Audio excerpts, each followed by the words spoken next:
achitak athuman akiging khol na semte dingin topan nang le ki hong le hi tuni Lungdamna Laisiangtho alian som le ni anel som thum le kwa pan na som li le gian na sunga topai suina thugen te na namni hong le hi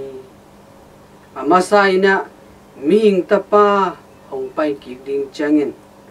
guta bangin hong pai ding ahi manin sun le zan ahun ani anai ki thei kholu ahi manin akiging sa om dingina topan nang le ki hong de hi thugen te na ani na atopa khwarjin kalina insung lo sung vai hem tu akia achitak na sempa abang dingin topan nang le ki hong de hi nang le ki hong sam hi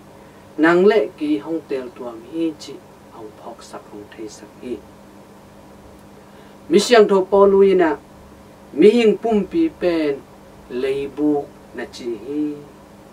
bangangyam chi le leibui panina topan alap sang to ama khun ma to adei bangin hong mek hong sek ileitung pumpi leibu anachi ai hi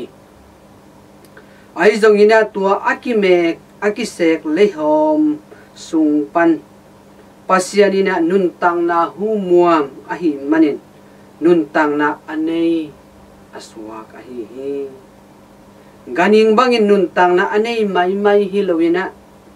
apiang sakpa athei ding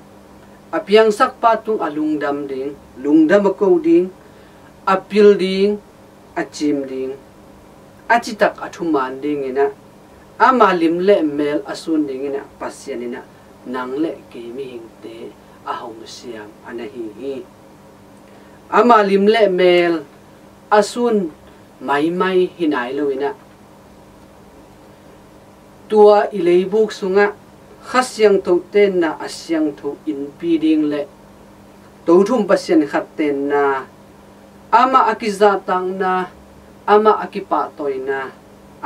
ama min ki phatna ama min ki tangkong na inpi leibuk pumpi ding ina topan nang le ki hongde hi topan hi ipumpi ileibuk pen asyang tho sak ting achinga kem ding eima ma khatchat ahonga ahi hi leitung mihing tenun tang na achinga kem ding ina gam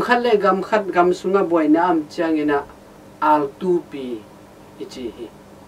tuni nangle ke mi mal kim khat cha da ding ina I al tu pi pen nang ma ke ma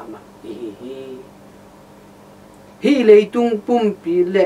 inun tang na pen akhon khong chit piak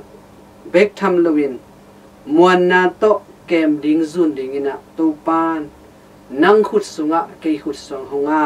pum pi to anung ta nang le ke mi hing te hi to pan inun tang na sunga hun le ni te hong pia hi bang chi sat hiam imok bei sakha hiam imet bol hiam chi tuni ikis tel ding hi topan thagui thatang pilna chimna siamna te khatchet tung ahongwan hi tua pilna chimna siamna thahan na theina te bang chi sat hiam na pung sak hiam na khang sak hiam na nga bing bekin na zang kha hiam midang te ading akihel na hiam topa ading ina bangza medbol kha hiam akiging sana yom na hiam ni khat ni changin topa maya ama ong piak sa hunle ni te thagui thatang te pilna chimna siamna te le ama ong piak hi ileibuk ileihom khasyang tho te na inpi asyang thu dinga ade achinga kem dinga ong sol tua thu to kizuyen topa maya khatbe iding ding hi idna